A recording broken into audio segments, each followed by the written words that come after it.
Well, hey everyone, this is Carrie Beck with How to Homeschool My Child. I am so glad you are here today. We are going to be talking, this is part one, next week will be part two. We've been talking about homeschooling multiple kids. This little query thing keeps popping up. Homeschooling multiple kids. And today we're going to be talking about choosing curriculum, choosing the best. We're going to focus more on younger kids. I did put something out to the people that had signed up, and a lot of you do have younger kids. And so we're going to start there and we're going to move forward next week with the older kids. So what I want to do is we'll wait till the end to actually talk about some specific curriculum that I highly recommend. So what I want to do is just talk about a process that might help you actually choose the best curriculum, because curriculum for you is going to look different than maybe your sister or your best friend or your next door neighbor. So first thing I'm going to ask you to do, number one, is we need to think about what you want your child to look like when they graduate as a young adult. What do you want them to have? What do you want them to be able to think about? What do you want them to be able to do? What skills do you want? What knowledge do you want? And I would seriously take an afternoon and write this down, and it may look different for different kids because they have different strengths and weaknesses. As if your kids are young, I would even back up a little bit and say, what do I want them to have as a teenager? Because that will sort of help you prepare younger years for those older years that we'll talk about next week. Because once we have that, we can sort of see some goals that we might have, and then you can choose your resources according to what you want to do in the future. Without a vision, the people perish. If you don't have a vision of what you're doing, it's not going to work. And so it is very important that you actually write this down or have a good idea about it and choose some resources so that you can choose the right resources. Now, if you are here on the live or if you're on the replay, please leave some comments. If you just have one idea of one thing you want your child to do or to look like when they graduate or as they get ready for high school, leave a comment and let us know. Let's help each other. So that's the first thing. The next thing I really want you to hear is this. You can't do it all every day, every year. Let me say that again. You can't do every single subject every single day, every year. You are going to go crazy. And the people, some of you are like, I can't finish till like dinner time. Well, that's because you've got way too much going on. And you don't need to be doing so many activities. Not only can you not do it, you shouldn't do every subject every day. Now I'm going to tell you, I was a public school teacher for 6 years. I never finished a textbook. Did you hear me? I never finished a textbook. And sometimes we didn't even do every subject every day. There were times I pick and chose. There were times that we needed to focus on one thing more than the other. That was as a public school teacher. I had that freedom. Now, I don't know if they do now, but that was what was bad. Blah, blah. That's what it was like back then. Now, let me ask you a question. So if I'm not going to do every subject every day or every year even, how do I decide what to do? What subject is the best subjects to do? Now, we're talking about younger children. So let me ask you a question. When is the best time to learn a foreign language? If you're on live or replay, please leave a comment. Let me know. When is the best time for someone to learn a foreign language? We pretty much will all say when they're little, even preschoolers, that's the best time to learn a foreign language. So when your children are young, when's the best time to work on English language arts? When they're young. When they are little kids.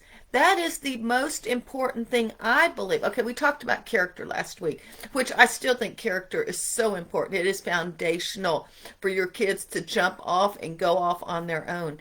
But next, I think, is language arts. And when they are young, that is where we need to focus. That is the focus of younger years.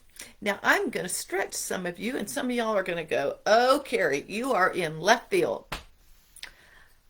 I would even say you don't even need to do math in elementary years. And you're like, Seriously, we live in such a science and math society, and you are right. I took Hunter off of math in first grade, and he didn't start again till sixth grade. He caught up in 1.5 years. I took Gentry off for a whole semester because her attitude wasn't very good about math. She actually tutored kids in math in college. Hunter went to a private school for his sophomore, junior, and senior year. His first year as a sophomore, he won the math award. Did not doing math as an elementary kid, did that really mess with him? No. Now, I have a link, and if for those of you that are like, oh my gosh, Carrie, you are just really pushing us. Where are my notes? There we go. No, that's not it. Let me see. I thought I had my notes here so that I could copy and paste the URLs. Let me see where they are. There we go. Okay, I'm going to send you, it's some case studies on math, and it will help you see some results of what it is. Now, you're still going, okay, Carrie, I'm still not quite sure what I need to be doing every single day and what I don't need to be doing. You go back to your priorities again. Where is my link? Okay, here we go. I'm going to put it in the comments. So, what did we do every day? For me personally, I wanted my kids to have godly character. I wanted them to have a good relationship with God. I couldn't force it, but I could encourage it, inspire it. And I wanted them to be able to think critically, be able to enjoy learning and love learning. So, throughout their whole homeschool years, we started with family devotions, Bible time at breakfast. And then the next thing that we did, we always, character trumped everything. If a child had some character issues, we could stop the academics and deal with the character. That is not what most people's curriculum. You're going, where's my reading and my history? Well, here we go. The other thing that was so important to me, I wanted my kids to love books and reading. So we had reading aloud, read aloud first thing in the morning. We had something else called morning time. That was all combined. It was the first hour of the day. And that included things, and I've told y'all before, art appreciation, poetry, things like that. Bible study too, if they were working on one independently. And you're like, I'm not so sure about this. Just stick with me. Let's just go all the way through what I want to share with you. Let's talk about, so we can't do it everything every day. And you still have some hours left. I still say in the elementary years, if you have to pick and choose, I would encourage you to always choose your language arts. We're going to talk about that at the end. Child development. Let's talk about a child and how they develop.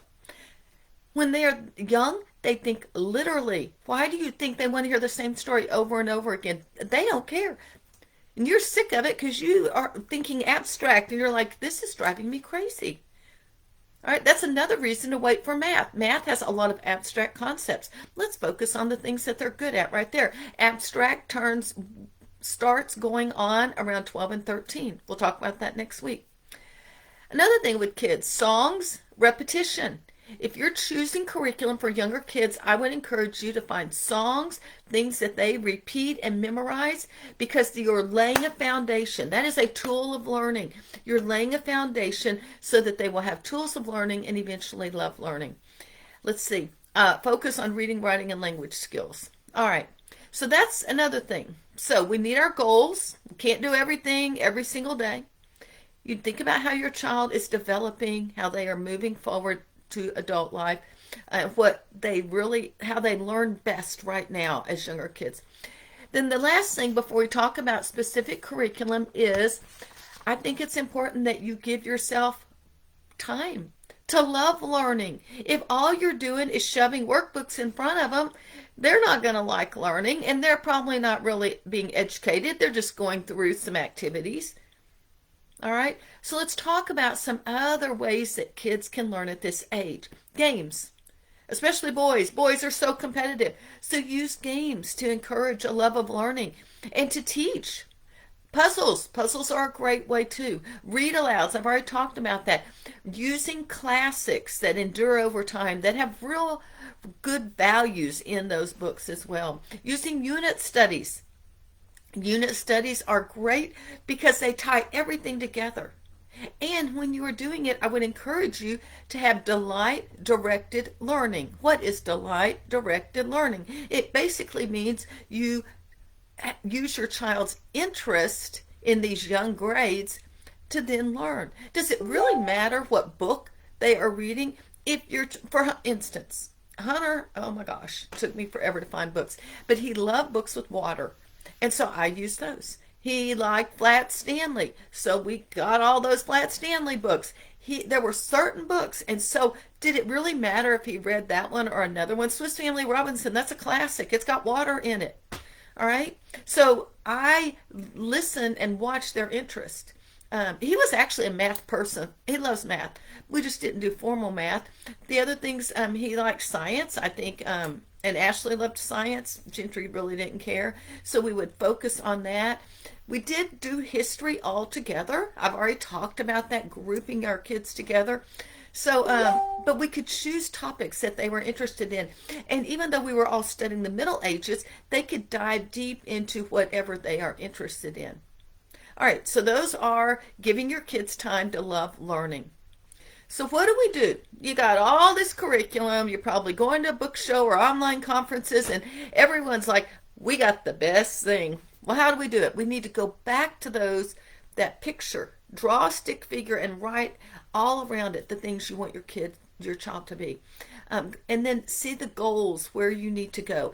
And from there, you should be able to get rid of this curriculum that doesn't work and use the ones that do work.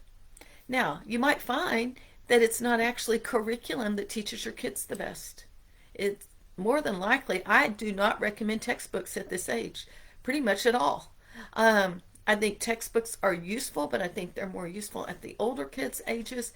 I think there are so many ways to learn, and just reading good books is one way that is probably one of the best ways that your kids can learn. So find maybe resources that integrate real books. One of the things, I'm going to mention a few resources, and I'm actually going to put the links there because I finally got my thing here. But if I were learning how to, if my kids needed to know how to read and how to write, there is a curriculum called Primary Arts of Language. And you know what I like about it?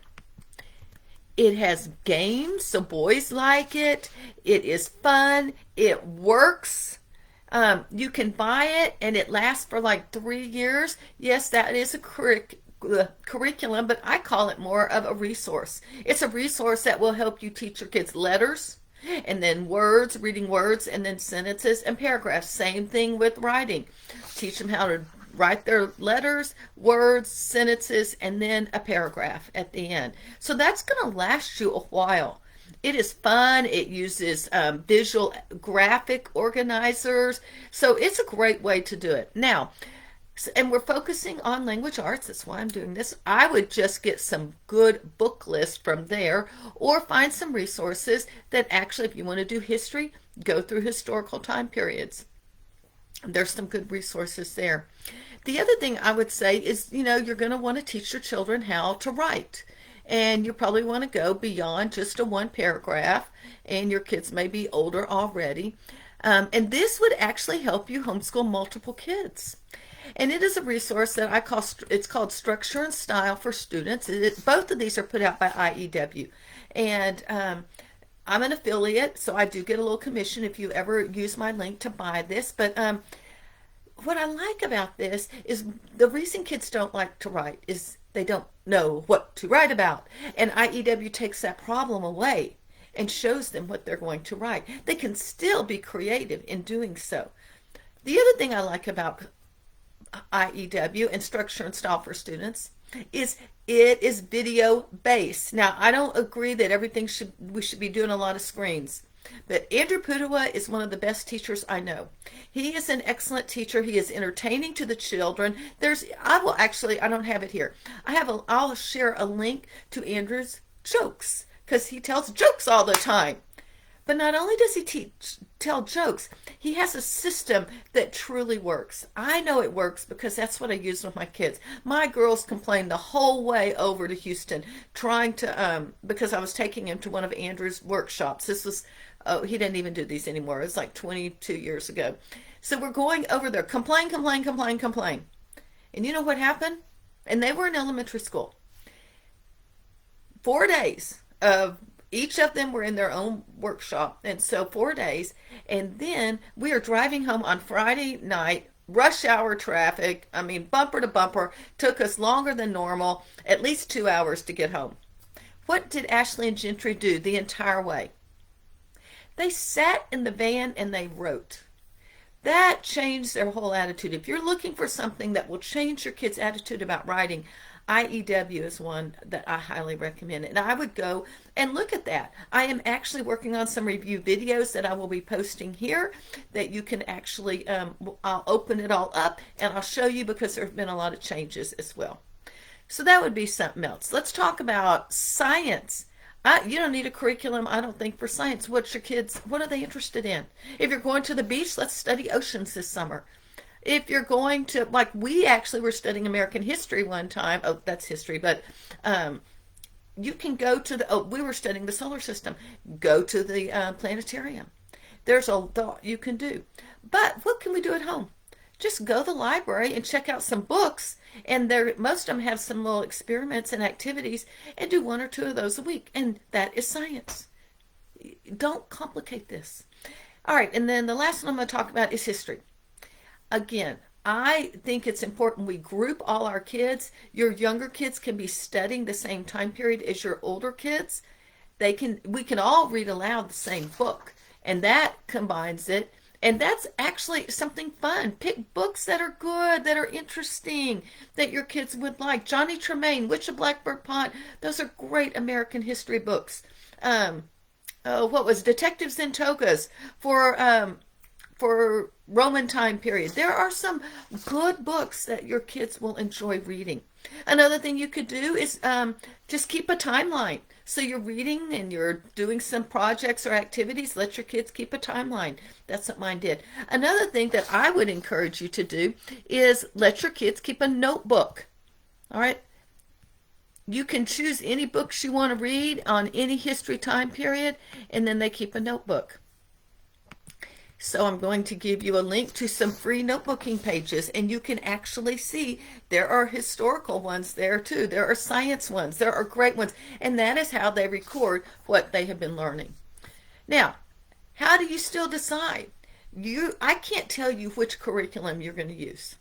What I can say is that you need to base it on I did forget the main thing.